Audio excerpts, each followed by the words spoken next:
یا عزیزو اللہ تعالیٰ کا صفاتی نام ہے، اور جو شخص یہ نام 21 دفعہ ہر نماز کے بعد پڑھنے کا معمول بنا لیتا ہے تو اس شخص کو ایسا عروج ملے گا کہ وہ لازوال ہوگا، اور ایسا رزق ملے گا کثیر مقدار میں ہوگا، اور ایسا فراوانی کے ساتھ رزق ملے گا کہ کبھی کم نہیں ہوگا، اور ایسی بلندیاں ملے گی اللہ تعالیٰ کی طرف سے، ایسی عطا ملے گی کہ لوگ بھی اس کو عزت کی نگاہ سے دیکھیں گے۔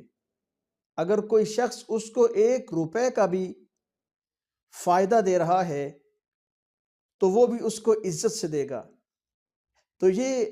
یا عزیزو، یہ اسم پڑھنے کے ایسے کمالات ہیں۔ تو دعا ہے کہ آپ اس وظیفہ کو کنٹینیو رکھیں گے